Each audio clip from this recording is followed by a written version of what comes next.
Hi there, welcome to Colloquia Comica. I'm Leigh. This is Wally, but which Wally is it? Oh, it's the wrong Wally. Anyway, run Wally, run. Yeah, today we're not talking the main universe, the whatever universe. We're talking the absolute universe, absolute Flash. Yeah, new Flash for a new time. Yeah, so I thought we could go through this. I've got the collected edition. Unfortunately, I can't get the individual issues living abroad. It's the way it is. But anyway, I love this edition. Yeah, so yeah, anyway, yeah, first off, what is Absolute Flash? Why is it absolute? So, DC they started to do the similar thing to Marvel with the Ultimate Universe, which means the best universe, really, or the last one, I'm not sure. But anyway, they went with this marketing scheme of absolute Batman, Superman, Wonder Woman. Then they started Flash, Martian Manhunter, and Green Lantern, reinventing the characters. They've always tried to do this with varying degrees of success. Like, do we just retcon the entire universe? They did this with the new 52. But now they have this running in parallel. So they now have the main universe with all the old characters where you have the tradition and the history and everything, but also have this as a separate universe so that they can do different things and make it more dynamic, interesting, original, totally innovate, change the characters, but also in some respects, like really stay true to the essence of who the characters are. So they're really boiling the characters down to their like the roots. The what is it that makes these characters interesting? Why have we followed these for like God knows 50, 70 years or so? Yeah. But anyway, unlike Marvel, I don't know, I've not read them. It's not totally separate either. Like this universe was created by Darkseid, is the big bad guy. Uh, so with I don't get all this energy stuff, but like somehow he sacrificed his physical self to, and his essence created this darker, evil empire, the Snyderverse. It's like the dark universe where all the characters are, they have more challenging situations. Superman doesn't wear pants, and they don't have the typical things that makes it so that the normal DC universe, they always make out that like there's some kind of essence to do with the universe that just good prevails. They go through tough times, challenging times, but in the end, good will prevail. And it's some structural thing built into the universe. Of course, our universe isn't quite like that. In fact, our universe seems more like the absolute one. So, like, again, they're not just making this up. It's reflecting the times we live in. So you have I don't want to call it the main universe, the normal universe. Well, that universe is still a universe of hope, but this is a universe devoid of hope or not much hope. But in struggle, that these heroes are going to build hope. Uh, but anyway, they're heroes.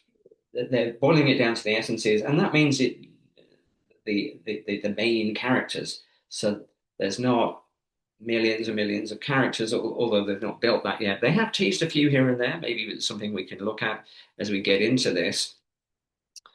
So yeah, it's great to get even the original comics, the collected editions. You can also check them out on the DC Universe app. I don't know if anyone uses this. So living abroad, this is essential for me because like I get access to the latest issues. They don't come out quite immediately uh, as the published versions, but it's good enough. It's for me living abroad. There's no way to import these things. But anyway, they have different versions of this. So there's the standard version where we can. So I don't know if you can see that very well. So you go through all the issues. Maybe just click on number one and just read, and you can flip it, and it's great because it has this. You can go through it page by page, or you can go through it panel by panel. So the panel by panel really gives you this amazing online reading experience. So it's really cool to do. Um, it's not so easy to show because it works on a tablet. It doesn't work on the uh, the, the laptop. But anyway, check out that if you don't have access to the physical copies. But as much as I love this, I still prefer, call me old-fashioned, I still prefer the real McCoy, the physical copy. Anyway, maybe we could take a bit of a deep dive into this. This is the first six issues, Flash of Two Worlds. So, I wonder what that's referring to. Flash of Two Worlds, written by Jeff Lemire, the art's by Nick Rubles, amongst others, but he's the main artist. And the first thing that got me, is like the logo is an absolute homage to the 90s Flash, except, they've cleverly put his Flash logo as the S, but it's very much like the 90s Wally West Flash. And of course, it is Wally. They've gone with Wally, which is where you get the two-pronged lightning belt, but it's split in the middle somehow. And so, there's the costume.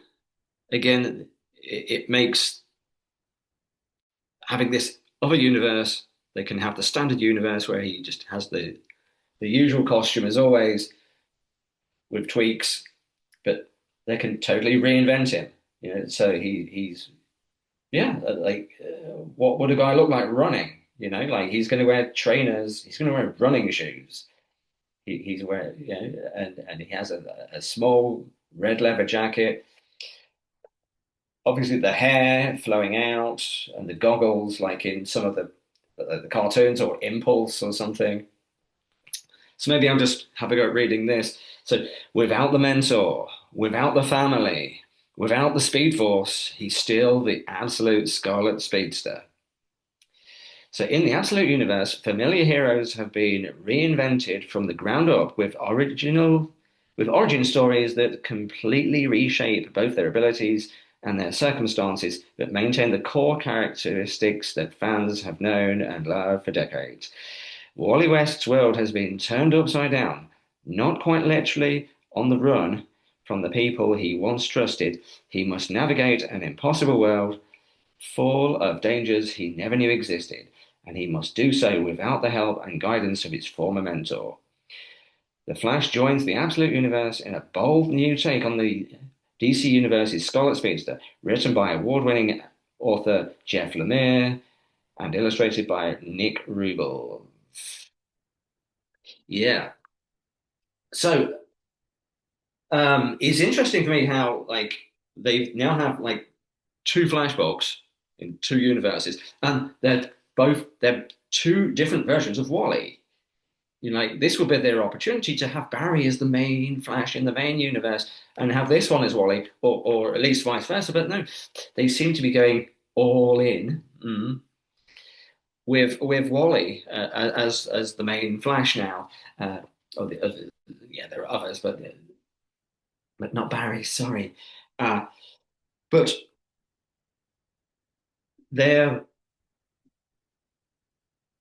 they haven't had Barry around. I mean, obviously he is in it, but he doesn't really he never becomes the Flash in this. Looking at the cover, I like the idea that he doesn't have a costume as such, although they're going to rectify that a few issues in. But you don't really see him in costume much because at this stage he isn't really a hero. Yeah, he's still just this. He's a kid. So it's going back to the origins of the character. Yeah, he was introduced as Kid Flash, and he had Barry as the main Flash, but he essentially this there is no Barry as Flash.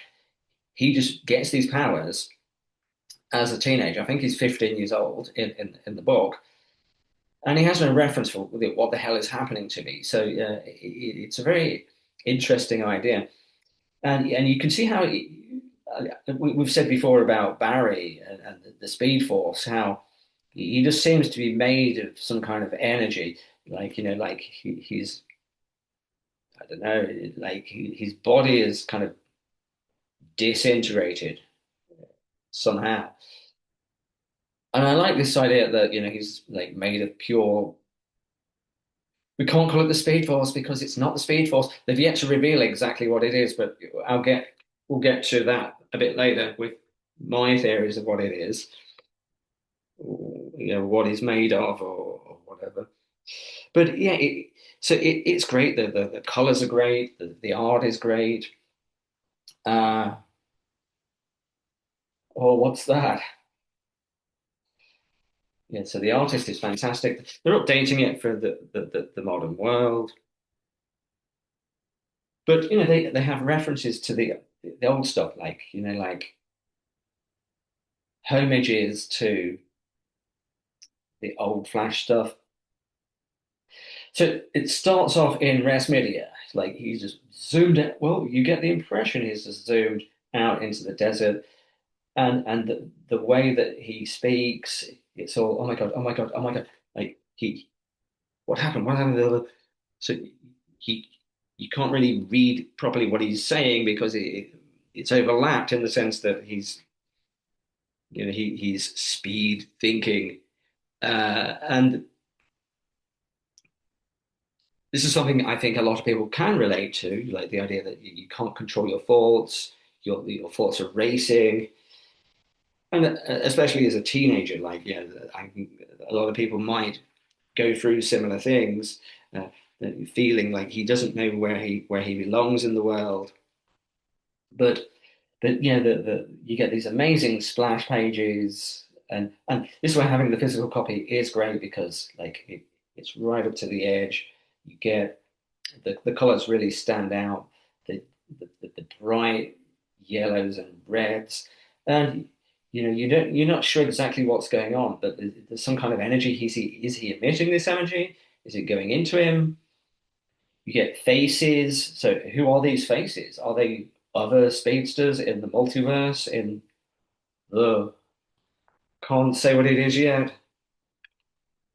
The otherwise Speed Force, but Speed Force or not, they're playing with similar ideas. It's here, but one of the clues is that a lot of these speed lines are these like rectangular things. You get a bit of lightning here and there, but a lot of rectangular lightning type things. And it's not at all clear whether he is actually traveling in time, like it's now and then it's 2 days ago. Is this purely in his head? Is it just a flashback? Or is he actually traveling in time? Is he perceiving time like atemporally? Is he jumping back and forth in time in his mind? Is he experiencing time in the wrong order or something? It's not entirely clear, but that ambiguity kind of works. And they've really gone with his identity. Like he's a young kid today, so the way he dresses, his haircut, he's very much a Gen Z Wally West, as like our Wally West was a kind of late 80s, early 90s. he was a yuppie. You know, he was like a young. He was a yuppie growing up in New York. So of the Times, but this is of the New Times.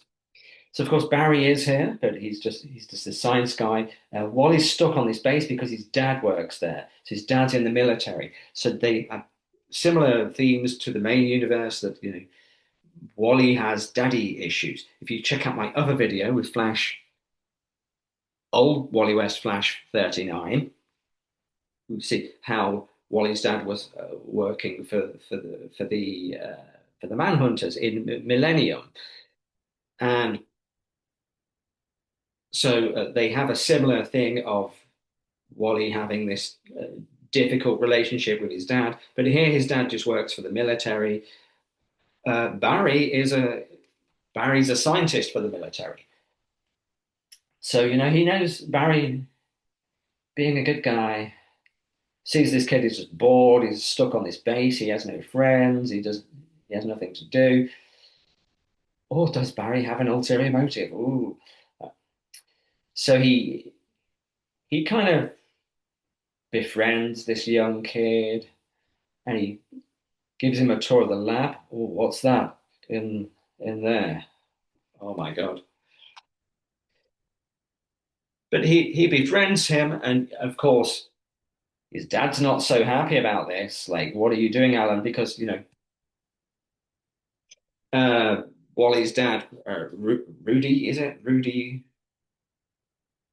Uh, he knows there's something going on here that he doesn't want his son mixed up in. So we're skipping back again, and you get the same internal dialogue as the main universe, Wally West. But his personality is very different. Like Wally's personality has always changed depending on who wrote it. Marv Wolfman, he's a very serious character. But then when they had him as the comic relief on the TV show, they kind of made his personality a bit more light-hearted. But he's gone through various, as most people do, character. They go through phases, but he's always been up and down, through good times and bad. But here they're very much going with, he's a troubled young man. He's got a lot of trouble. But of course, the rogues are coming for him. So Captain Boomerang doesn't just throw boomerangs; he actually has like basically they're drones, but they don't say exactly what's going on. But you get the impression that these drones, he's actually like mentally in contact with them, or he's he's actually psychically controlling these drones or something. It's not at all clear.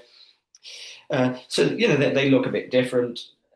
Captain Cold doesn't look that different. They've gotten rid of his hood. They've gotten rid of his hoodie. Wally's the one that wears the hoodie now. But they're going a more clean cut military style with a moustache. I still can't help but read Captain Cold with the voice of the actor from the TV show. I just have that. I have their voices in my head now. Whenever I read this stuff. Um, so of course he runs away, and it's not still clear. Like, is this just standard super speed powers? Not at all clear. He's running, and I like the way the artist draws him because he actually does look like he's running, but not running as in running heroically. He's running away from something, and you get all this like it's not just the standard like Carmine Infantino uh, speed lines. They're very geographic, red. What's going on with that? So he jumps. So you get the impression, huh? Where, or more precisely, when am I? So he's back a few days ago, before whatever happened happened, and he's in his room with a wall. on the wall, or maybe he's got his name up there. Who knows? So he has a chat with his dad. It doesn't go down too well. Just leave me alone, Dad. I'm a teenager. I'm a troubled teenager. And not easy growing up as a teenager, but on a military base with no friends. And you've got some nice Kid Flash references here. Like he's wearing a yellow t-shirt, goes great with his dodgy mullet. And of course, he's already got Flash ear headphones. So these big clunky headphones that Gen Z seems to love. I still have these earphones, but yeah, it doesn't seem to get on with his dad.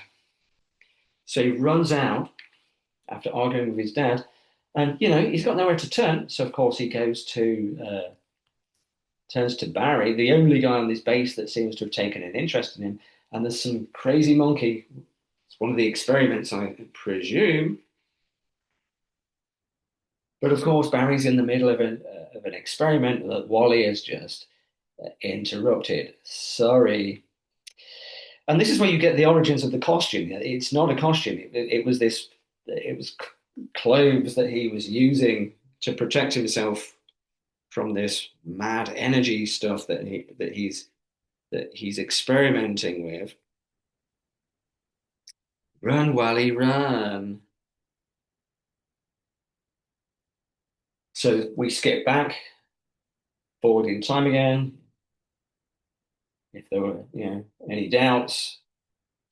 So the rogues are working together to catch him, and he seems to be phasing in and out of existence. Like he's not at all neither here nor there. What's going on with that? But but he seems to have some other, like, what is it at the very first page? Like, what did he do exactly? And then there's the revelation that Barry is dead somehow. So, that's where, like, your Barry isn't going to become the Flash. It's going to be Wally in this world. And what they're also trying to do is that they're trying to separate Wally's origin from Barry's, because you, Wally's origin has always been tied to Barry's. So it's always been difficult to just do him independently. So, in the cartoon, they just had Wally as the Flash, but they never really went into the origin, although in like they had some flashback scene of some scientific experiment. But because it's so tied to, they're trying to take that aspect away, that how can you have Wally as the Flash without having to have already had Barry and go through that whole thing, is why the TV and movies tend to go with Barry, because it's like you need years and years and years of him. So maybe this is a route they could go down in the new, like, movies. If they want to do Wally, just have Barry as the science guy. But in no unambiguous terms, yeah, he's dead. But it does draw on the precedence of the comics, yeah, because like Wally isn't a scientist. Like, what's he doing in a science lab? So this idea that he doesn't really know anything about science. It's Barry that knew that, but without Barry, he's a bit lost. So someone's coming out of a mirror. Oh, I wonder who that could be. So we've had flashbacks, but now we've got flash forwards, which is basically, this is the point where they've now arrived at in the actual comics. So you know, they're now getting to this, and you get the idea of what's coming. Mirror, mirror on the wall, time to make this whole world fall. So you can imagine who this might be. And we have seen in more detail what's going on with the Absolute Mirror Master. That he's actually in contact with the Mirror Master from our universe, which actually got wiped out of existence in Spurrier's run. Like he was just like never even existed or something. Uh, but maybe that's not what happened. Maybe he disappeared and went into this universe. But you get this idea that of the mirror universes. The absolute universe is a mirror universe. But you get some nice references for the kind of thing that's coming. Someone looks like Tar Pit, but it's in fact like Heat Wave or something. He gets the costume. That's not actually how it goes down. He's actually there at the base with Linda after having like gone back there after this horrible stuff happens. Uh, is where he connects with Grodd. This is the reference to Eobard Thawne and Jay Garrick out in the desert doing similar experiments back in the Second World War period. And this is something we haven't really seen yet, but it's like the Grodd and his dad, like the latest issue, like Grodd released his dad from the experiments, and his dad's like, all humans bad. So we get the impression that although at first it seemed like Grodd was going to be a good guy, maybe it's not going to be that simple. Anyway, I like like the way they show him like with freckles and stuff. It's always been unsure whether he has freckles. Redheads, we tend to have freckles. Uh, so they're trapping him, trying to. So Golden Glider thinks she's got him, but he converts into this weird red energy, which is on the cover. So maybe this is a tease for what actually is going down here. And I love the way they portray it, like he's skipping in and out of reality. And this is the first time we actually see what's going on, on the cover. We actually see this going down here. He's converted into pure energy, but apparently the writers have said that like the Speed Force isn't in this universe. That there is no Speed Force. We've seen this in like Mark Waid's recent run on the main universe Flash, where like the Absolute Legion of Superheroes arrive, and they're like, this is the Omega Force or Omega Speed or something, which XS has. So XS is in the Absolute Universe, although Barry never became the Flash. So how does Absolute XS exist in the future? Because XS is like his granddaughter or something, right? Like Bart and XS are cousins. So, Barry must at some stage, when this, hopefully not, but when sales eventually go down, they'll bring in Barry or something. And then that'll explain how XS already kind of exists in the future. But yeah, I don't think Mark Waid really thought about that much. But anyway, it does show that like this is a dark side universe. So my initial idea was they've yet to confirm this, but the things Mark Waid has said in the main universe has suggested that he's made of dark force, dark side energy. The omega beams he blasts from his eyes. It looks like the omega beams from his eyes, and those omega beams, do they kill people or do they send people through time? So when he blasted Batman at the end of Final Crisis, and they all thought Batman was dead. Well, yeah, they had the dead body to prove it. Just like Barry, they had the body that Batman, maybe not his physical body, but his, I don't know, spiritual body or something, was transplanted into the ancient past. So I see similar things going on here that, Wally he's made of pure dark side energy. So, so he wasn't just struck by it, he's become it. So he's become this kind of elemental force of this universe. Because again, it gets back to what are the essential essences of the universe. Our universe is hope that the good guys will always win in the end. This universe is different.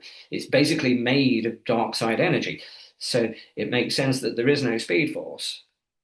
It's the I'm going to call it the Omega Force. Okay, it's yet to be coined. Mark Wade kind of calls it Omega Speed, but I don't think he's referring exactly to this. But that's the implication. But uh, book's a bit of a slow burn. There's gradual. Uh, they gradually reveal stuff. It's why I think it's good to binge in like uh, trade paperback format because the individual issues. I mean, it's great that they make you want more, right? But it can be a bit of a wait, as it you it's so slow the way that you find out what's going on. And that also means that there's not much character development of Wally yet, because they've got so much world building to do. That they focus on the rogues, what's going on with Barry. They flesh out Barry's history. They flesh out all sorts of stuff. And Wally, who's supposedly the main character, hasn't had as much character development as maybe he needed. But of course, hopefully that's just have to be patient. It's not easy to build all this stuff. Uh, but anyway, there's this great confrontation with the rogues. The art is great. His haircut isn't so fantastic, but yeah, moving with the times. And some of the dialogue is just great. I'm all broken. This is just this is just how he feels. He feels he's broken. He feels alone in the world. It's like at first when he's out walking. So yeah, I'm also skipping through time. We're going to skip back to 2 days ago. Now 3 days ago, he's like, you know where you are. You know who you are. You're Wally West. You're 15 years old. Uh, you're completely and totally alone. I knew I knew it was only a matter of time. Things have been okay for a while, but I could feel it coming on again. It always starts in my stomach, like this terrible, low-level, uneasy feeling that begins to spread. And then I know it's starting again. The racing thoughts, obsessive overthinking. She used to catch it early. She could make me relax, help me calm down. Who's she? Could be Iris, but I doubt it. It's probably his mum. But she's gone now, and it's just me. I don't need anyone else anyway. In the end, we're all alone. Other people just mess everything up. That's when it's just me, I have control, total control. Yeah, so like, it's regardless of powers or whatever, this is how kids feel. This is what it's like to be a teenager. So, all these powers and stuff, it works taking you back to being a teenager because back in the 60s, they didn't explore that. He was just like Barry, but younger, a simplified thing. Spider-Man is the one where they really fleshed out. Okay, there's no Spider-Man who's an adult and Spider-Boy that's the kid sidekick version. The kid was actually Spider-Man. So now they're doing, I mean, they've drawn a lot of parallels with Spider-Man, both in the writing and the style and all sorts of stuff. But it works in that sense that, he's a kid. And this is what it's like. It's really you actually feel like you remember what it's like to be a teenager, right? And growing up with Wally West, when I was young, Wally West was older than me, and now it's vice versa. We've flipped ages, like so now I'm basically modeling myself on a role model who's like now half my age, is a 15-year-old, but it's flipped. I was a 15-year-old with Wally as a 20-year-old, but uh, this is how mythology works. We in our part of the multiverse anyway. We get old, we die. These characters live forever. So, but you go on a journey with these characters, and yeah, they're going to outlive us. Yeah. So this is just the beginning.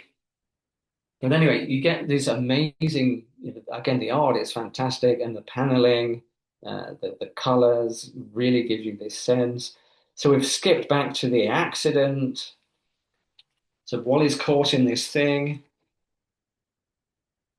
and you get some sense that I don't know what's going on there. But again, I get the impression that his life essence is merging with dark side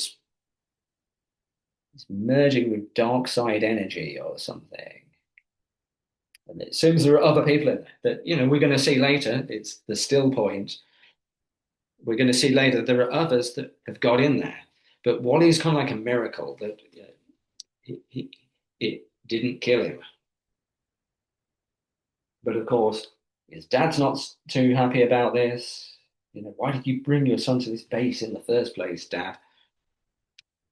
Uh, but yeah, this is where you get this idea of the resurrection. Yeah, like so he's been into this dark side energy field, and somehow they have to bring him back. So his physical body is kind of reconstituting, and his physical body comes back. So he actually manages to reconstitute his physical body, which is kind of what you see when in the more recent issues when Reverse Flash finally escapes from the wherever it was, the still point. Reverse Flash, you actually also see gradually reconstituting a physical flesh and blood body in this universe or in this realm or in that realm of the absolute universe. And there's been a lot of I really don't like the design they have for absolute Reverse Flash, but I get the impression this is just how he is at this first stage of his development. Like he's just tried to reform a physical body and not got it too it didn't work out too well. But hopefully there'll be some other rendition later on.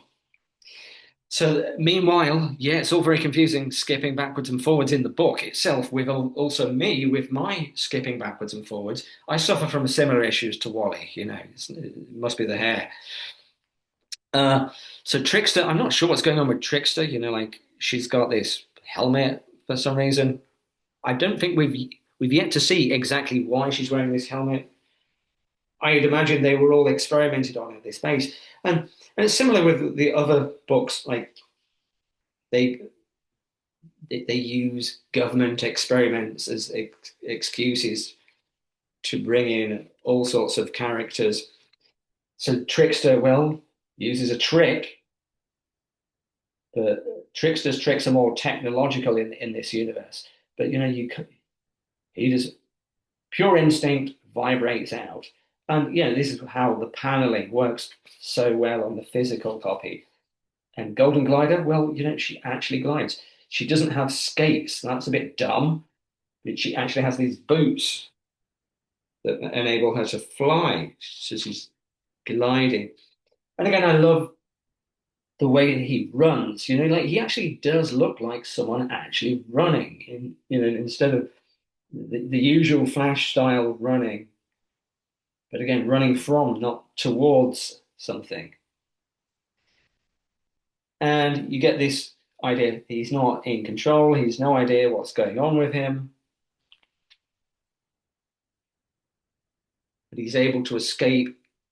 I'm here, I know that. I'm here in the desert, and now, but I'm also back there in Barry's lab. I'm with my dad. I'm here, but I'm also 3 years old, and my dad is on leave, and he took us to Wonder Island, and it's the best day ever. So you get this idea that he's experiencing time simultaneously. So, we all have this that we live in the mind. Humans, we can transport ourselves in our memories. But I get the impression it's not just him remembering this stuff. Somehow he is actually living events out of uh, chronological order. And then you get this lovely splash page. I mean, this is why it's great to have the physical copy because you've got the logo in the middle, and these are two possible futures. So, is he going to become a hero or is he going to become the reverse? I get the impression this is like his body recoalescing in the can't call it Speed Force, but the Omega Force, I'm going to call it. And there's no reason why he should necessarily become a hero because I've said this in one of my other videos, but he has no precedent. He has no model for a hero. Barry became and decided to become a hero because he was reading Jay Garrick comics. In this universe, Jay Garrick, well, he got dragged into the Omega Force and disappeared. So Wally has no precedent. Yeah, but he'll get there. He'll get there. So I am forward and I see what's coming. I see tomorrow. No, two mirrors, two tomorrows, two worlds. Am I a hero or am I a monster? So again, there's a lot of stuff that's kind of teased and has yet to be brought into the main story. There's a bit of a slow burner, which is fine. Uh, but this idea that kids growing up, like then they're not sure about their identity. Who are they? They're one person to their parents, to their friends, to society. But he gets a kind of premonition of what he can become, and like with absolute power, there's absolute responsibility. Like he could become this monster that destroys the world. His powers are so volatile. Yeah, he's already killed Barry accidentally, but he's so worried about this happening again. But of course, all these visions, premonitions, just serve to distract him. So he falls over in the desert, and the rogues are like, "Okay, we need Plan B," and it's the evil. Oh my God, what's going on here? But of course, you've already seen it, right? Grodd is not quite as you may expect. So Grodd, in fact, he looks cute. But yeah, but like the TV show, like how do you experiment a monkey? Well, they did experiments on him. So in the TV show, it's either Star, no, it's not Star, yeah, it's Star Labs. Like Harrison Wells at Star Labs was experimenting on monkeys, and Grodd was one of the outcomes.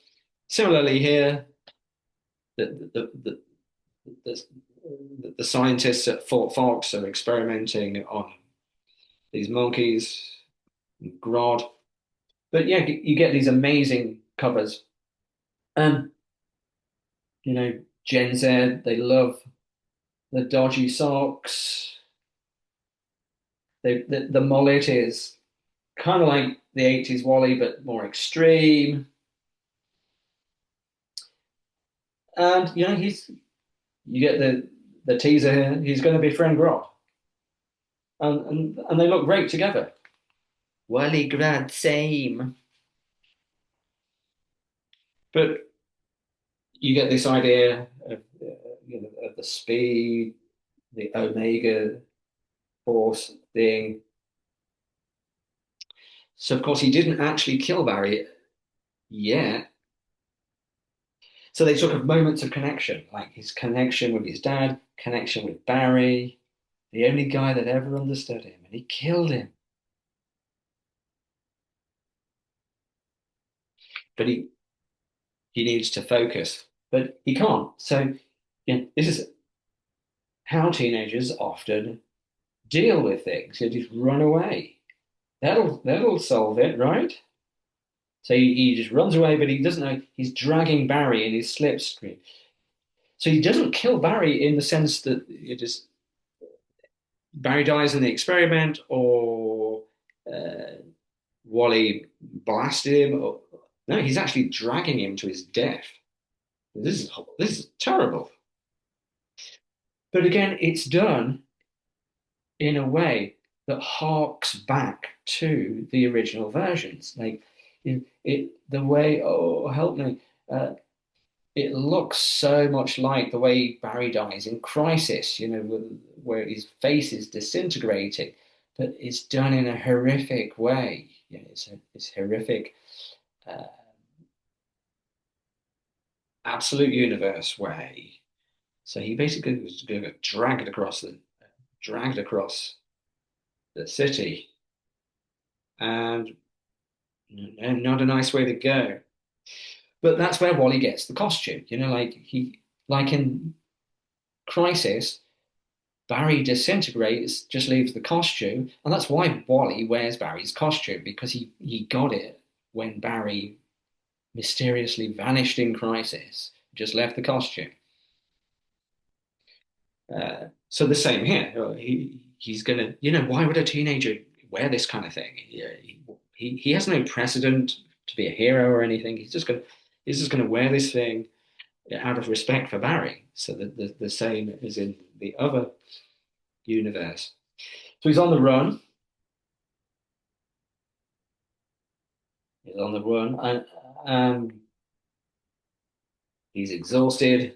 So like the main universe, Wally, he has to sleep and eat all the time to maintain his powers. Seems like they're going with a similar thing here, but of course, Grodd knows where he is. So Grodd has tracked him down, and this is where you get the first tease of Thorn. Like, so Rudy's like, oh, it mentions Thorn, and I initially thought that's the guy in the chair.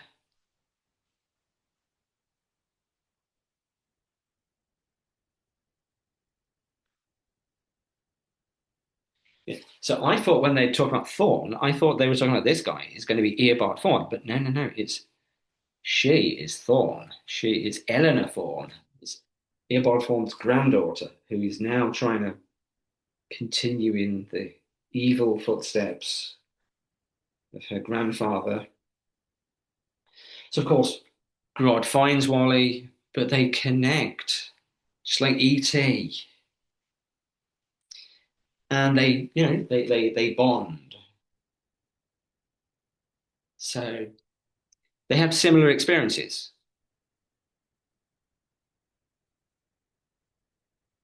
They have says moments of connection. So this is a lovely moment where you get Wally and Grodd together, and they both lost their parents.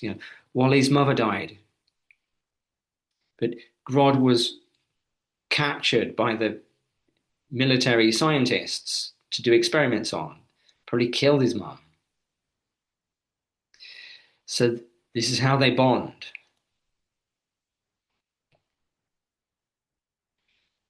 So they're both young, frightened, and they make this psychic connection. Yeah. So now, yeah, without a mentor, without a family, without the Speed Force, but with, yeah, you discover companionship in the least likely of places. Like you would never expect Gorilla Grodd to be his buddy, but here we are, and it's this small, cute version of Grodd, and it works. So he's been alone his whole life. As we said earlier, you're alone. Everyone's alone. You just have to accept it. But he's not alone anymore. He's got Grodd. Wally Grodd, same. Wally Grodd, same. But of course, uh, They don't have much time to reflect because Captain Boomerang has attacked. They found them. Again, amazing visuals. He's flipping through time. You have some idea of like he's got premonitions of Barry, some evil being. Is that Barry? Is that Reverse Flash? What is it? He saw things. So I would imagine, looking back, that yeah, it's a premonition of Reverse Flash, and the monkey has gone rogue. So he and Captain Boomerang actually has he's actually connected himself to a flying boomerang, which is like what he used to do to Barry, right? He used to just like tie Barry onto a boomerang and then just launch him off into outer space. Now he's launching himself on a boomerang. Whether they return, I don't know. They just kind of, they seem to be just like drones. So I'm not sure they're actually boomerangs. I'm not sure they actually use the name Captain Boomerang because they just call each other by name. But now, of course, Wally and Grodd are a team. So Wally's no longer afraid. He's not running away anymore. So he takes the costume. It got a bit totaled in the while it was dragged, but he takes it. Somehow it gets stitched up.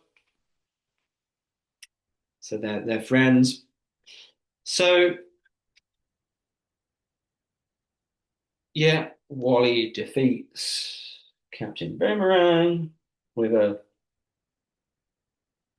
he's like manifesting uh, Omega Force energy and just punches out that guy.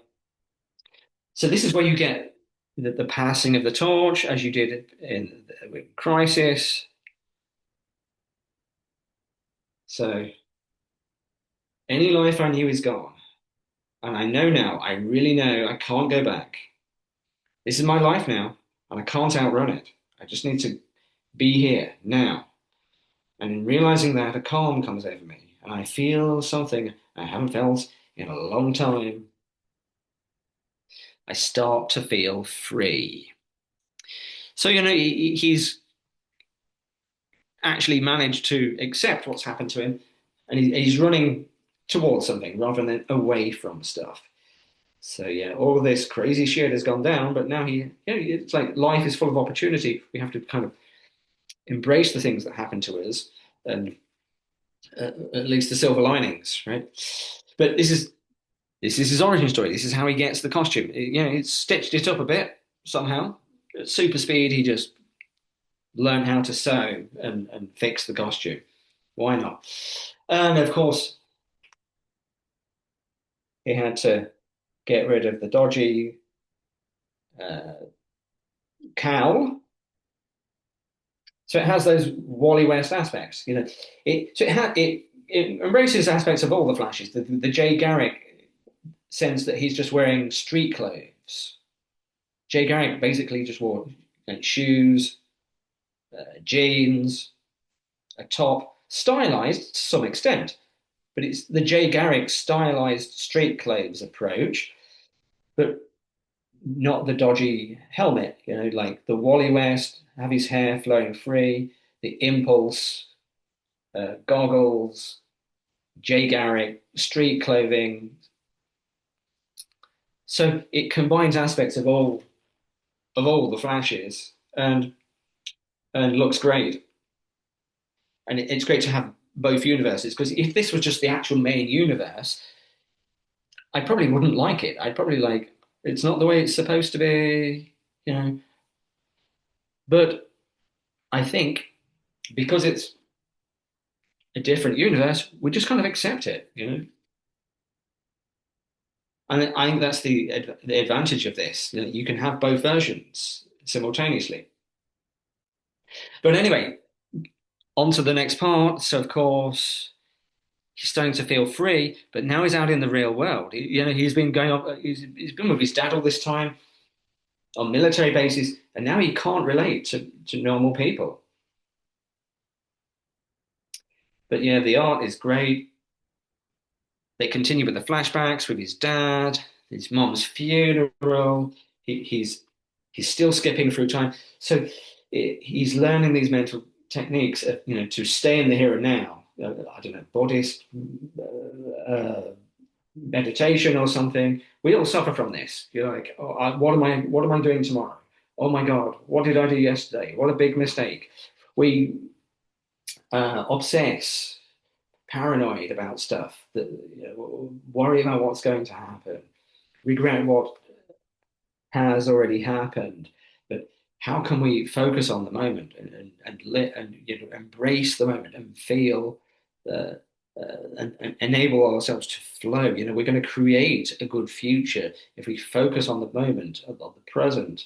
The future is just what comes out of the present. We make the future now. You don't wait for the future to happen to you. So, uh, but he's a 15-year-old. He's yet to learn these things. So is he really at his mother's funeral dressed like that? No way. He's skipping through time. He's having pictures of Barry. It's not entirely clear if this is a hallucination, a dream, it's something that really happens. Because, is what neurologists are now discovering, the way the brain creates dreams and hallucinations is the same way that we actually perceive the real world. So, so him now being in touch with this omega force, the the the the distinction we have between reality and illusion is just totally breaking down for him. So of course, he's left. He has nowhere to go. He's sleeping under a tree. He's no idea what to do. He's basically now a homeless kid. But he goes to this place, and oh, who's he met? Look at his eyes. Oh, so so of course in the main universe, he didn't meet Linda for who knows how long. Like they both grown up by the time they finally met each other. Um, but here she is, right here, in right at the very beginning. This is Ralph Dibny, AKA the elongated man. Obviously, here he isn't elongated yet.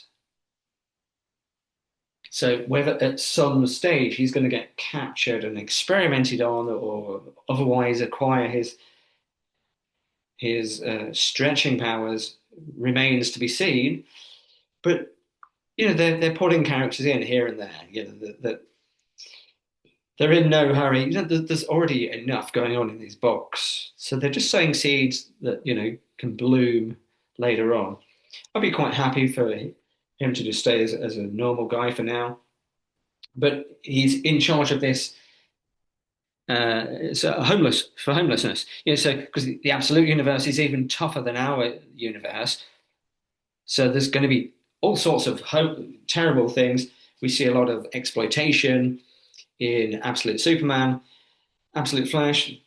We're seeing how there's just vast amounts of homelessness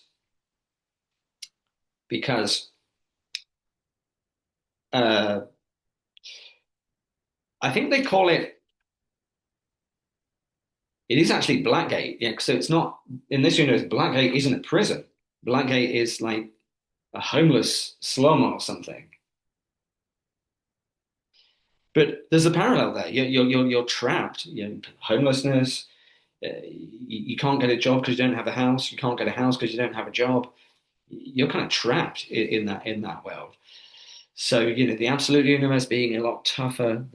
We're really showing poverty, and William Messner Loebs played with this in some of his early Flash books.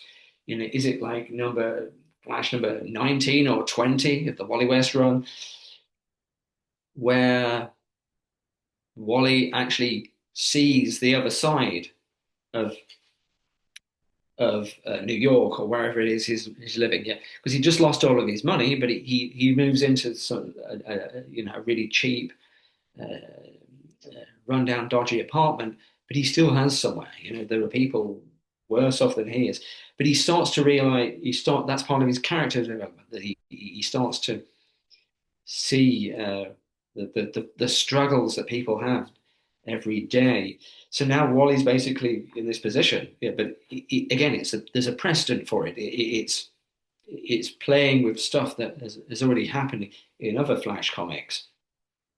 But anyway, meanwhile, out in the desert, they're still trying to work out what's going on because when Wally was out in the desert, he released some aspect of this Speed Force power.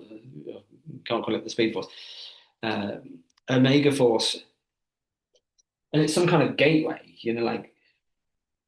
So we know that Flash can use his powers to vibrate into other dimensions, but he's actually left vestiges of some path, which of course Trickster then proceeds to get a bit too curious, and it all spasms and collapses in upon itself.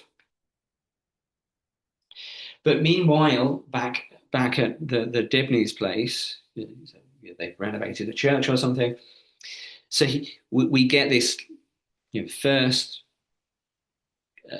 thing with Linda and Wally, and like their relationship in the main universe always started as love hate, will they, won't they, like that, like tension of like when you feel for someone but you can't admit it. So Linda's like, you want to be alone? It's okay. It's Linda, right? Uh-huh. I'm Wally. Wally, are you serious? It was my grandpa's name, Wallace.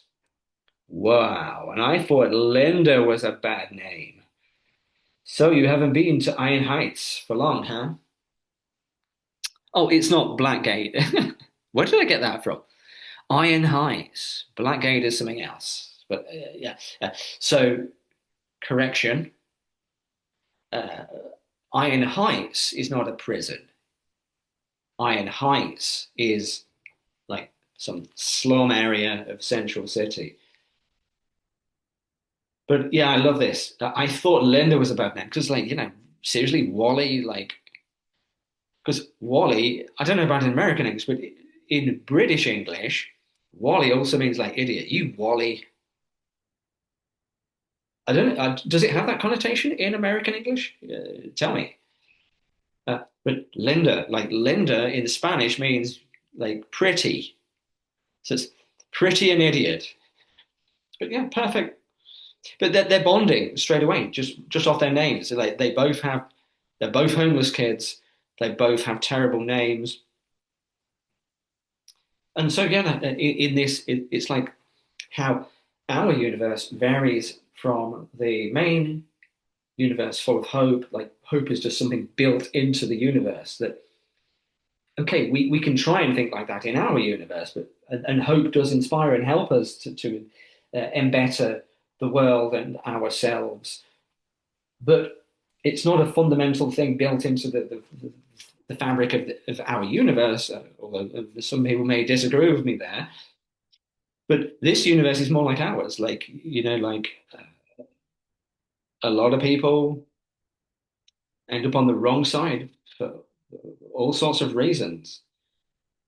But Linda in the main universe, she's a reporter and everything. Okay, it's still too early to know exactly what's going to go down with these characters. They're still young, but they're not starting off with the advantages that they had in the main DC universe. So in that sense, it's more like our universe that the vast majority of people are born. They're not born with equal opportunities. They are born into all sorts of different circumstances, of which we all try to make the most of.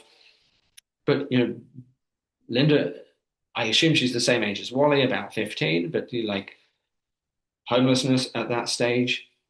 and it seems there's a vast amount more of homelessness in this universe than the DC main DC universe. But anyway, they're bonding. But then, of course, Wally has to go and ruin it. So what are you running from, Linda? Uh-oh. And of course, she offers him her dinner. It's cool. Look, you can finish my meal if you want.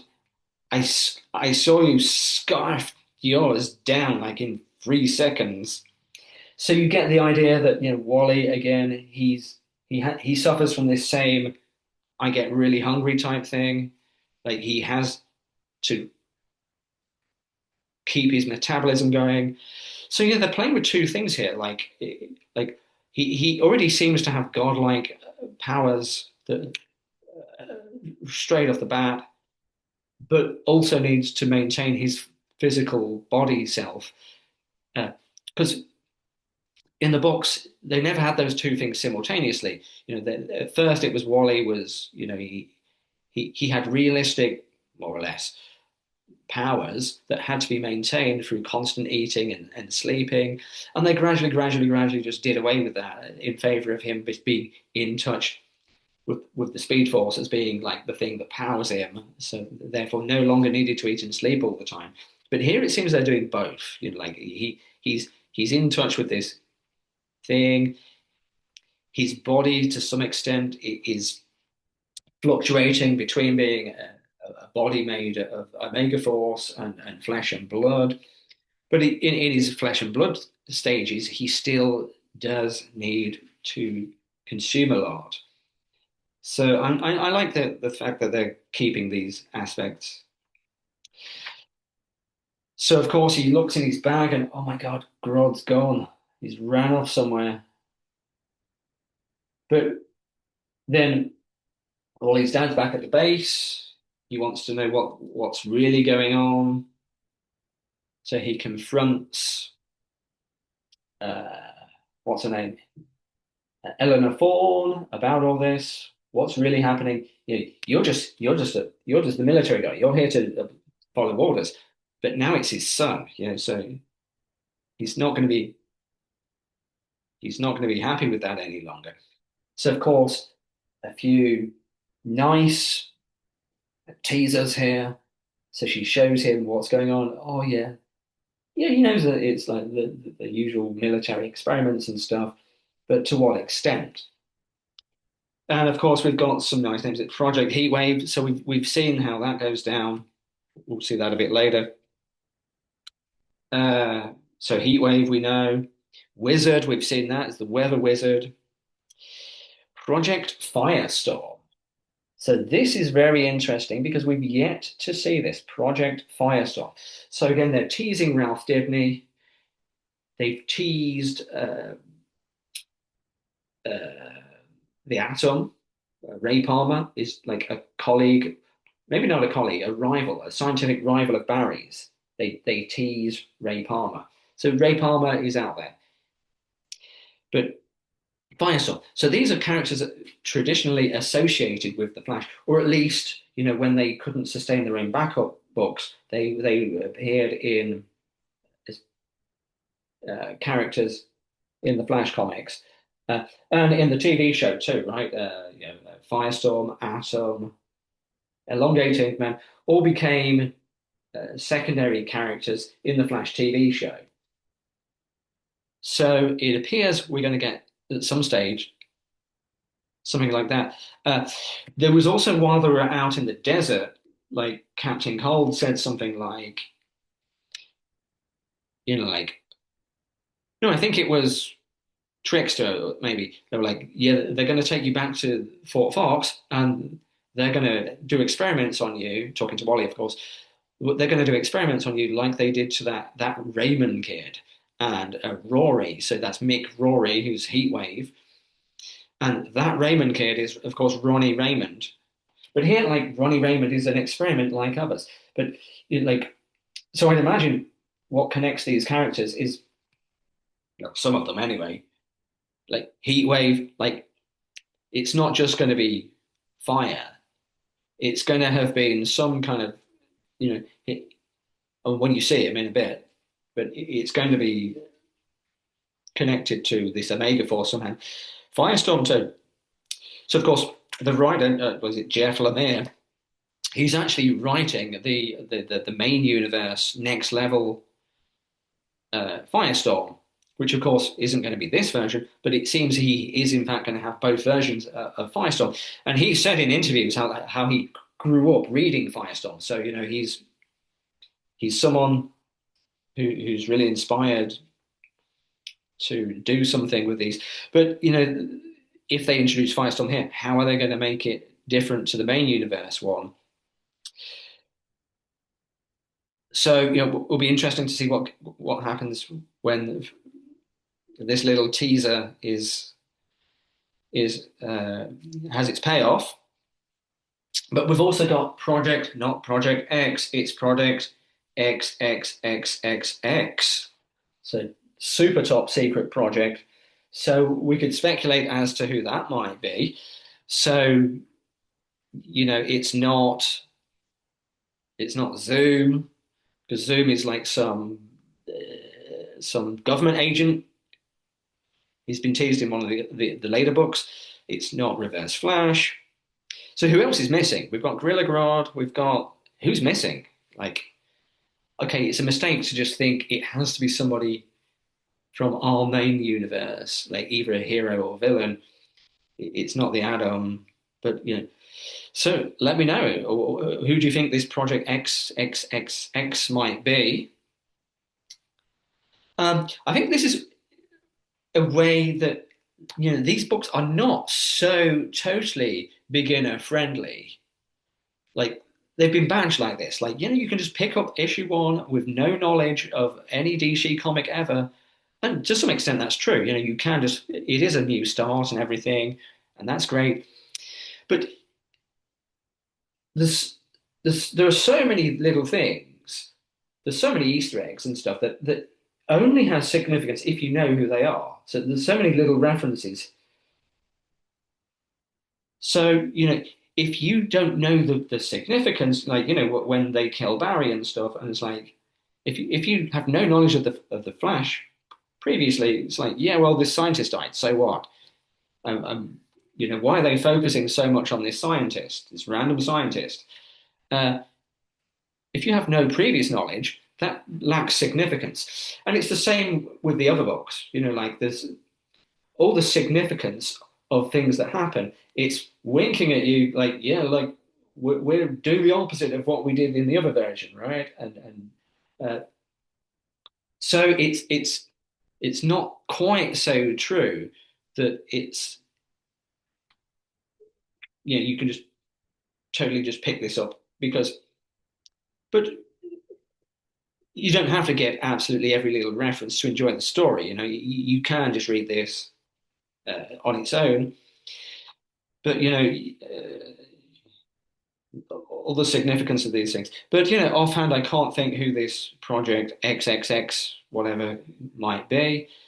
I mean, there are other minor rogues that haven't appeared, but they're just not appearing because they were always minor rogues. I doubt this Project X is going to be the Rainbow Raider, but who knows? But I would like them to actually just do something totally original, just invent their own characters. It seems like every character is something from, I'm calling it our universe. It's not really our universe, is it? But like, what do they call that these days?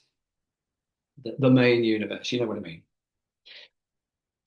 But anyway, we had the we had the Project Heatwave tease, and this is giving us the book a kind of thing for the book going forward that it's going to be finding these or at least taking them down to some extent, and that's exactly what Grodd is doing. Like Grodd has this ulterior motive that he's leading Wally to the others, find the others,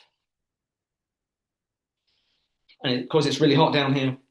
And of course, this is the Absolute Universe heatwave that had just been teased. Yeah. So again, I'm not a big fan of this heatwave. Like it's just because he just looks like tar pit. It's tar pit. I was like, that's if I hadn't had the heat wave just having escaped tease, I would have purely thought that was tar pit. But what do you do with a fire guy? But you get the impression that he's a failed version of what happened to Wally. That because Wally was able to maintain his flesh and blood body while being connected to the Omega Force, as I am choosing to call it. But his body just like totally disintegrated. So his his soul is still in there somewhere. But yeah, doesn't look too good for him. But anyway, there's some connection. So going forward, so it's not just he's made of fire.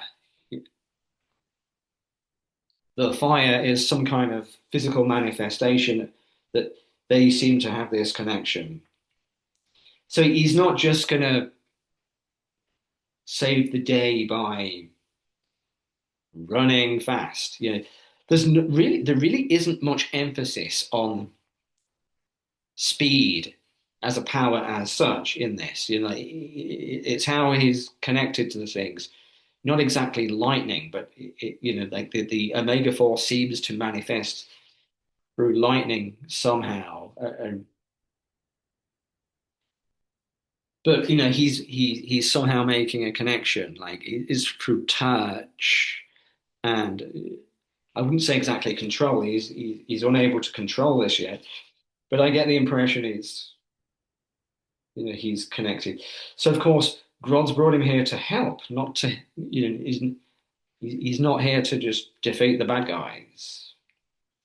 Wally help, and I love this how he just like spins. Oh, he goes that way, spins around, and there he is up there, spinning around. But he's escaping. Not again. It's just like in the desert, like with Barry. So he's afraid of hurting people. I don't know why, but this thing's making me come apart, and I'm not letting that happen. Never again. So, so it's like, although his mum died, it's what she taught him that is really helping him now. Like, he always had this. He always had difficulties with focus, and now it's the things she taught him. He feels like he's coming apart mentally, physically, everything. But that what his mum taught him is the only thing that really helps him. But you get the impression it was never just like normal problems, and now suddenly he's got extra levels. You get the impression that because this happened later in his life, it affected him throughout his entire history. So it's how time travel would be in the real world, right? If time travel were at all possible, it wouldn't, the universe would be automatically consistent with that having been factored in. You wouldn't have it be like at some stage in the future, time travel becomes possible, and then things in the past change. It's like the things in the past would already have been internally consistent with this future manipulation. The way that I have cause and effect now, that cause and effect would operate in all different directions. So we just don't see that. You would see a world where time travel was just always a thing because people or whatever throughout all times and places would always already have been in contact with each other. Uh, so that's why it's unlikely. But anyway, you see this here with Wally that he always already had been affected by this thing that happened and that moment where he connects with the Omega Force when the accident happens, that that has sent out shockwaves, both future and past, just like a plate of spaghetti. Spaghetti, Wally. Your life, your timeline is like spaghetti. But anyway, so Heatwave, there's a power struggle. Wally's struggling to maintain control, but of course this spills out into the Dibney's homeless care center. But of course Ralph is there to protect people. So it's that thing of heroes, like the powers just it's the Greek thing, Ganouthi seoton, know yourself. The powers just reveal who you are, because they give you the temptations, they give you the excuses. And Ralph is already the kind of guy that would just defend people anyway. He's already helping people. He's chosen to make this center to help homeless people. Yeah, that's just the guy he was, regardless of powers. So powers just they make us they have a way of showing us who we are, for better or worse. It's why in these books there's usually far more bad guys because it's just easier. It's just easy to take the easy path of I'm just gonna use my powers for my own personal benefit just once. I deserve a little bit. But that's the slippery slope. No one becomes a big bad guy instantaneously. It's like making excuses. Just this one time, okay, the first time is always, that you've crossed a line, you've stepped over the line, and the heroes have to like, no, no, we just do not cross that line because of the slippery slope. But in that sense, the flat powers really show us who we are, and it's no surprise there's always more bad guys because it's just easier. The path of the hero is the people that take the difficult path. They don't take the easy path. It's easier to hurt than to help. Uh, so it's no surprise that this happens to be the case. But anyway, you get to see some tension between Trickster and Golden Glider. So it's quite nice. So of course, Glider lost her legs in some accident, and so the skates are actually just techno legs because she's actually disabled. I also like the thing with Eleanor Fawn having this cane. Is that some reference to Eobard Fawn? Because we saw that when they brought him back in the Flash Rebirth, he was walking around with some cane, like with a Flash symbol on it. Uh, uh, Johns at the time said that that was like in reference to him being a professor. But you also get references to the Harrison Wells Eobard Fawn in the TV show that he was pretending he was a guy who couldn't walk when really he could run faster than anyone. But it might be some reference to that. It might be some reference to the fact that she already has experimented and gained to some extent speed powers. I don't think that doesn't seem to be the case, but that's something I thought at the time when I was first reading this. Uh, but it may be some reference to like, okay, so we've actually seen how the Reverse Flash escaping from the Omega Force went down in issue 12. We've already seen that, but um, certainly, uh, I think going forward, she's going to acquire Speed Force powers to some extent. So, like I doubt they're going to have Eobard Thawne come about too often. Like he's overused as it is. So it might be nice for her to actually become Wally's thorn, a thorn in Wally's side. But anyway, elongated man doesn't quite elongate to save these people, but you know he already has it in his soul. And Wally's freaking out. He's not a hero, he's just some kid. Like, would you automatically go and take on some big fire monster? But Grodd's the one that gives him the strength to do it. Wally okay? No, I'm not okay. I'm really not okay, Grodd. No, Wally is okay. I'm scared, Grad. Okay to be scared, but people scared too. Hate need Wally. So of course he doesn't know what he can do. But okay, so this is where he decides. Like all heroes have this moment. He's going to decide. Okay, we can do this. We can stop that thing. What could go wrong?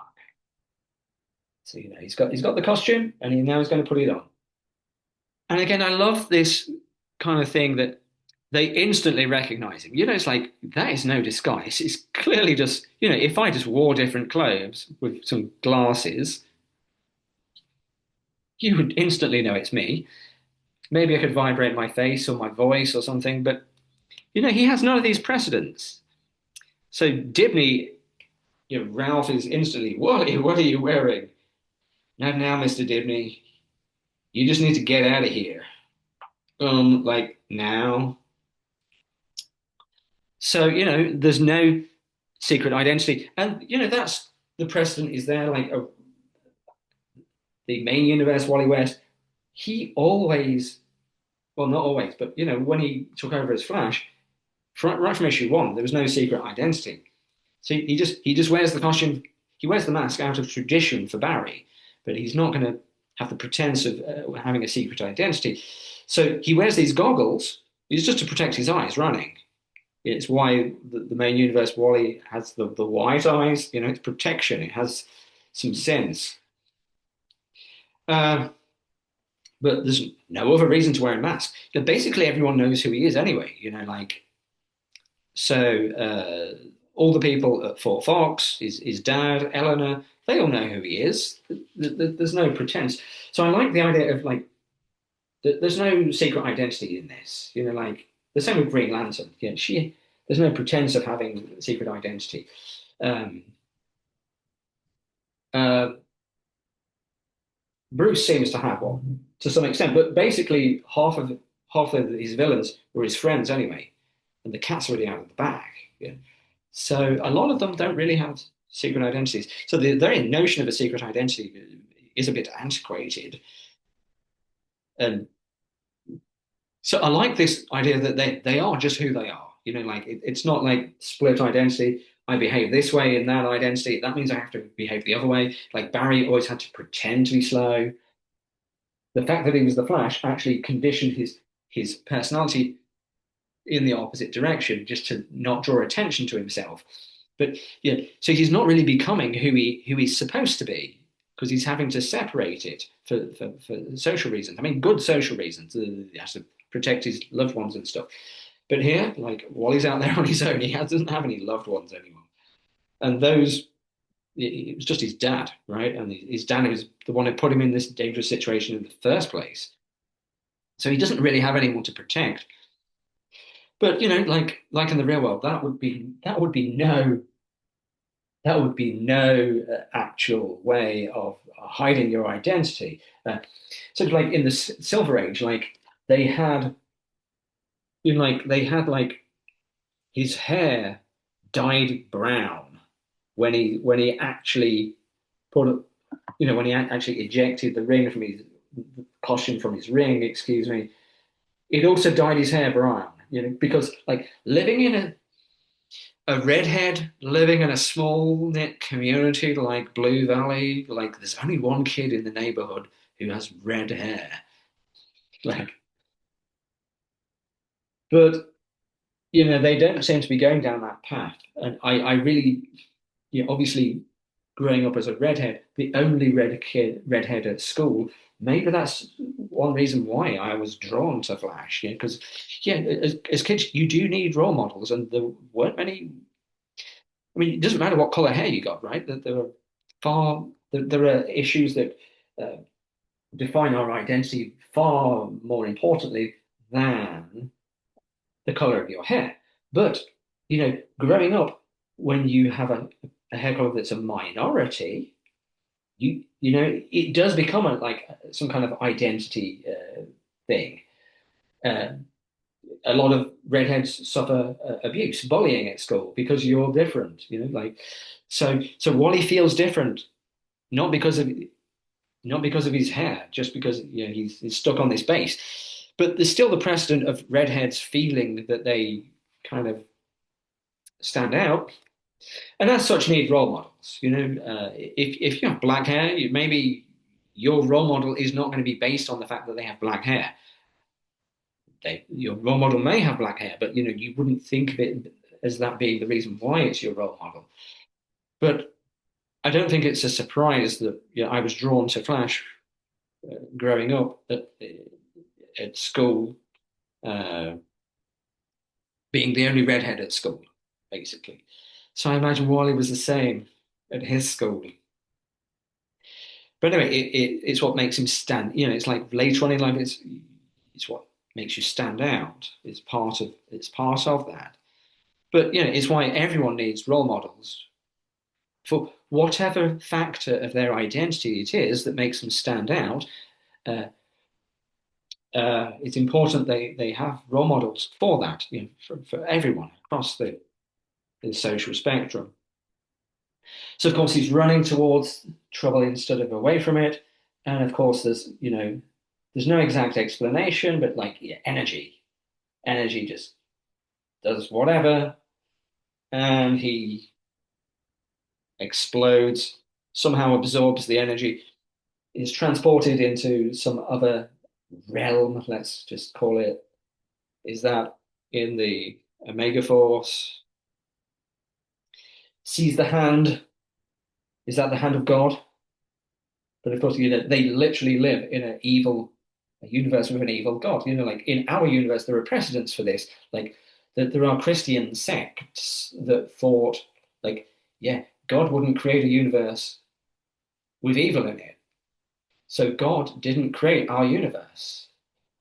The God of the Old Testament is actually an evil God. And so, I forget what you call this Christian sect, but it's like maybe it's the Cathars or something, or is it? Uh, but they're playing with it because in this universe, God literally is evil. They literally have dark side as God. He Dark side created this universe. So I'm not sure if that's dark side. I don't think so. But I think they're playing with the idea of like it's Barry like reaching for him. Like so, Barry's essence is trapped in the Omega Force. But is it Barry or someone else? But again, it's a vision. You're not sure if it's actually a real something that actually happened or not.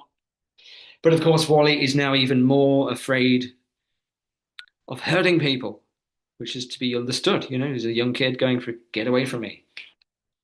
I, I'm just going to hurt you. I don't want to hurt you. So he's isolating himself, and he, of course, the rogues are after him again. So of course he has to bail out. I love this picture here. There he is. Like so that's the last you see of Linda and Ralph, at least in this volume. But you know, after everything that's gone down in up to issue 12, he's now gone back to. So, they're setting up, they're setting things up here. It's early days. It's why it's great to read them in these longer volumes because you really do get a better sense of it's not just random stuff that happens apparently for no reason. Uh, so you need to be patient with these kind of books, and because you get the payoff. The problem is if like people get frustrated, like oh my god, this is just some random thing that happens, and then they stop reading, the book gets cancelled, and then you don't get the payoffs. You need to keep reading. You need to be patient in order to get the payoffs. This is these are not like a novel where they just write the entire thing and then release it as a single complete story. These are ongoing, so we always have to be patient for the payoffs. And you only get the payoffs if the books don't get cancelled. So stick with it, guys. It's coming. But that has been paid off now. He's back with Linda and everything. But anyway, um, Wally's dad's had enough, and like, so he's got Barry's. passkey. So he wants to know exactly what's going down. And of course, it's aliens. And again, this didn't shock me as like some big revelation at the time. It was like, oh yeah, well, we've had aliens so many times. So what? So, but what type of aliens is it? Obviously, it's not Martian Manhunter's race of people because he's like just some psychic being in this universe. Is it the Dominators? But it doesn't. It I think they play it out as these are just other aliens that were also from their planets out in the universe investigating the Omega Force because the Omega Force is like the Speed Force is throughout space and time in their universe at the very least. So there were other beings on other planets that also investigated it, and they discovered these aliens there. So it is actually pretty cool. But the reveal at the time didn't feel so special. It's just like, oh, yeah, so what? It's aliens again. But the way it played out was actually quite original. That it's not like some alien invasion. It's these aliens were actually Barry's friends. Like they're actually other scientists on other worlds who are trying to work out the mystery of their universe. They're trying to work out the building blocks. Because Darkseid made this universe, but they don't know that. They're trying to work out that what is it about this universe? It's in the Absolute Evil book where they're like, yeah, like Joker's been doing like paying people to do research and stuff, and they've just found out like there's something evil in the building blocks of our universe. Words to that effect. So they're literally just working out what it is that gives the essence to their universe. And for bad guys, it's always like some excuse. It's always some excuse. Evil is just built into the essence of the universe. Therefore, I don't have any reason to overcome my lazy habits. Uh, I can just be who I am. I can just this is just the way I am. But characters like Wally, they're gonna go against the flow and better themselves, make themselves better, develop as human beings, become better. Um, but of course, those types of people are even rarer in this universe than in the traditional DC universe. Anyway, this is pretty much as far as the story gets in this volume because there are two issues to go, but you get a lot of backstory on the rogues, which is great. But why these are just like people that are just after it. Why do we need to know so much about these characters at the very beginning? I mean, we need to know, sure, but we really haven't had much character development with Wally himself yet. So it's like the rogues even have more character development than Wally. So it's too much too soon. So I think that has contributed to what a lot of people have said, that it being really slow, like ironic for a flash book, right? But so so again, it's what Jeff Johns did, fleshing out the rogues in the main universe. But I don't really need to go through this in detail. There's you get the idea that they were government operatives working for Wally's dad, and they did something in some Middle Eastern intervention again, but that they were disgraced, and this is their opportunity for redemption. Basically, why you just let the government experiment on you, or you go to jail anyway. So like, fine, whatever. So he's trying to get in touch with the other rogues after this initial mission has gone down. Gets in touch with Captain Cold, but of course, his sister lost her legs in the military. So of course, that's the temptation to become whole again, a way that you feel that you've lost a vital part of who you are. And we get to see Trickster without the helmet, but she's wearing a mask for some reason. So we get, even at that stage, something may have already happened to her, but she seems to be the tech whiz. And there's already like some big thing between her and Golden Glider. So we'll see how that plays out. Like it'll be interesting to see how this started, how this rivalry started. But again, at this stage, I'm far more interested in finding stuff out about Wally than any of these. But of course, this is where you get the thing where they take them to the lab, and then you get the introduction of Barry Allen. So they're doing experiments on the gorillas. There he is. So we know Mirror Master was one of those escapees. Here he is. Was he Project XXX? Could be. So anyway, Mirror Master is now appearing in as of the time I'm making this video. Uh, Mirror Master is the current one. So is that Project Firestorm? Is that Heatwave? Who knows?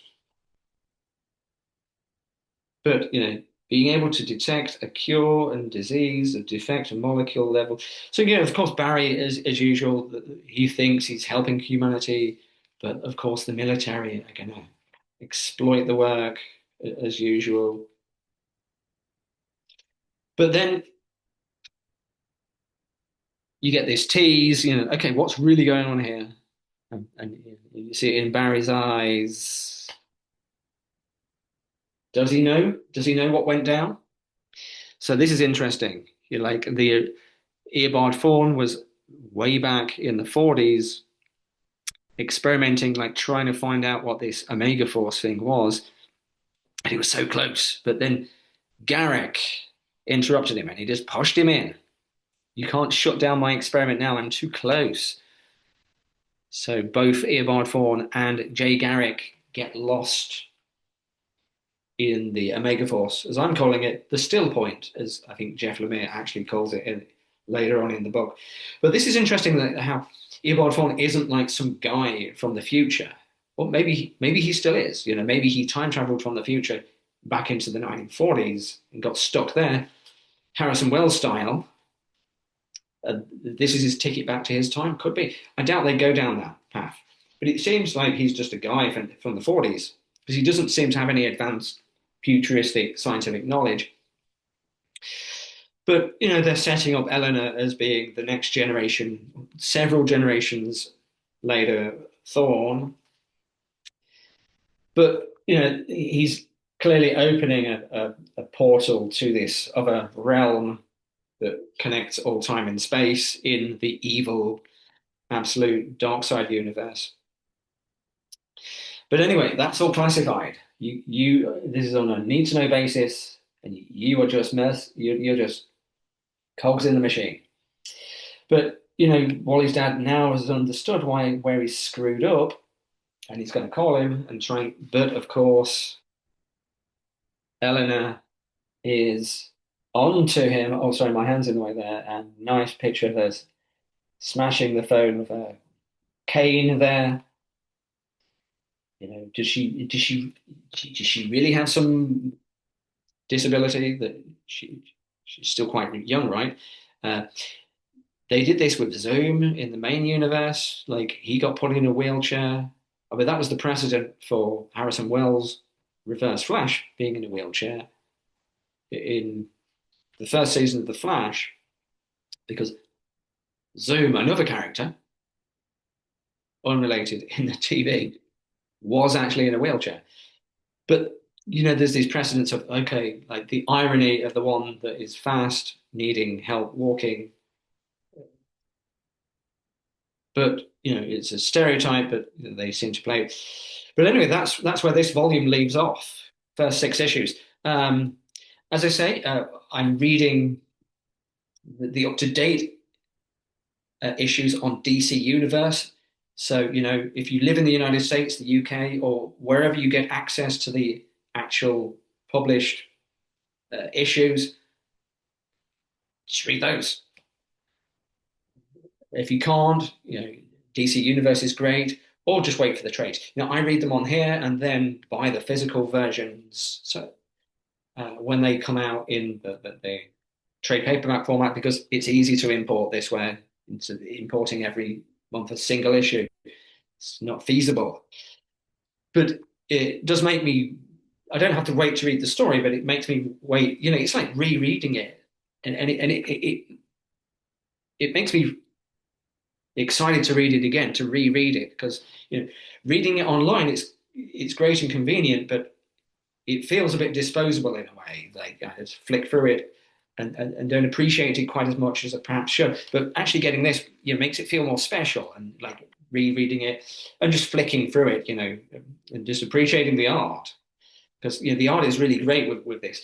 So there's a couple of issues where they have a guest artist, and the guest artists have been pretty good. I mean, they're not quite as good as the main guy. And obviously, the artists are going to be stylistically different. It's normal. But they haven't been stylistically different enough to really distract. Like, for me, like in recent times, the main Flash book has had such varying artists that can be very jarring. Uh, but they haven't suffered from that yet, as far as I'm concerned.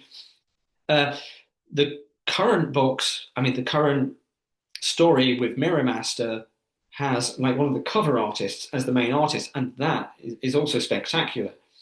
So at the back of the book, they've got some of these uh, alternative covers, and I think which one is it?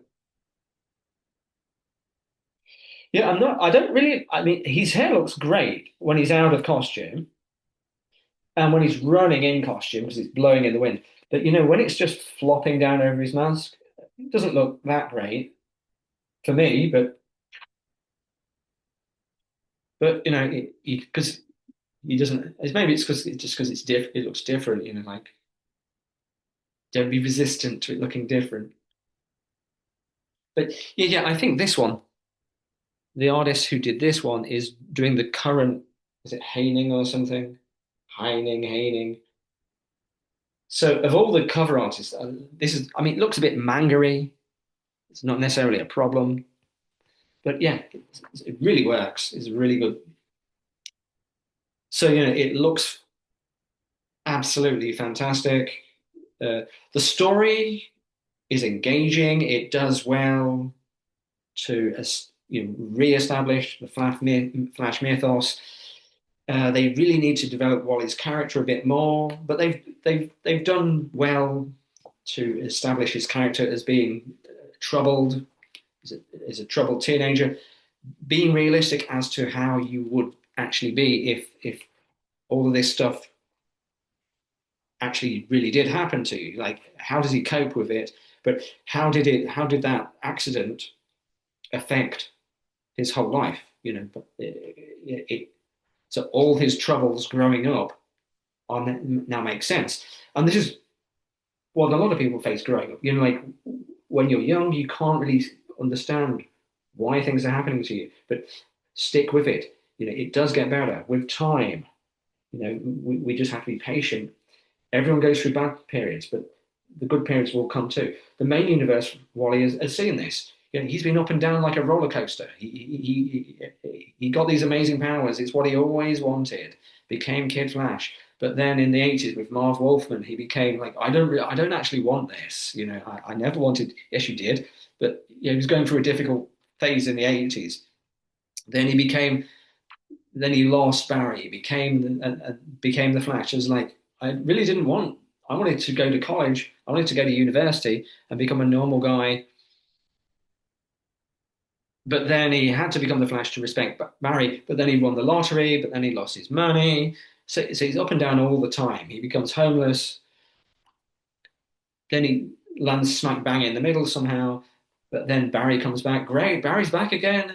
Fantastic. But then that leads to Flashpoint, and he gets retconned out of existence, and then he comes back into existence.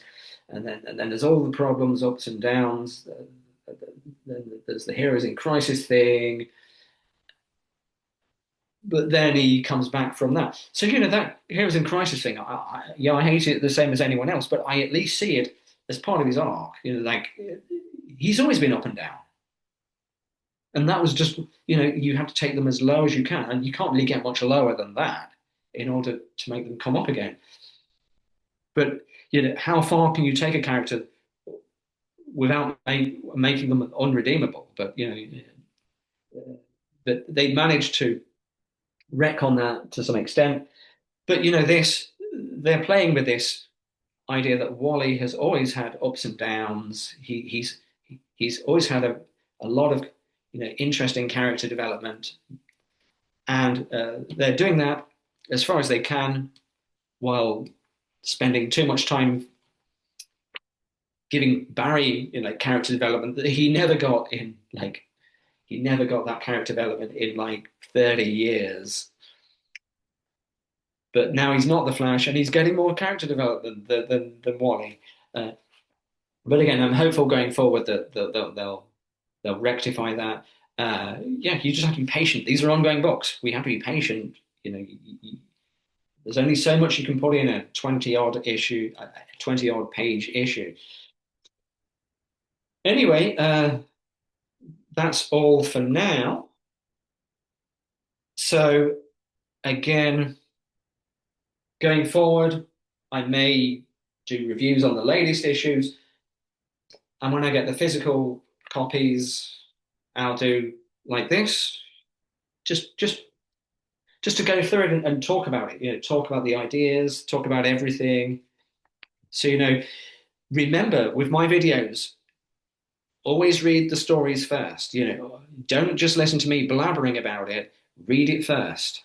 You know, uh, because I'm not just this isn't just explaining stuff. It's getting into the details, um, analysis, comparison, cultural reception of the ideas. But is the ideas that are central to what the power of the myth that makes it interesting, right? So it's important to get into those things. But going forward, do you agree with my idea? Is this somehow dark side related? Is it something else? What is it? Why does he have? How do they explain him having these powers? Is it? It doesn't seem to be like standard speed powers. It seems to be a lot more than that. Uh, so let me know your thoughts. Spoilers, always. There's always going to be spoilers because I'm expecting you to already have read this. It's not just explaining it. If you've read it, you don't need an explanation.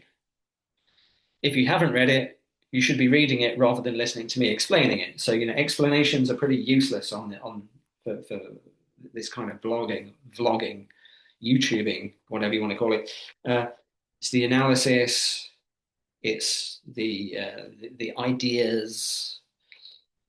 A lot of the ideas you know, a lot of the things that I've been talking about is, with actual knowledge of what's happened since this volume, but obviously you can't just ignore that.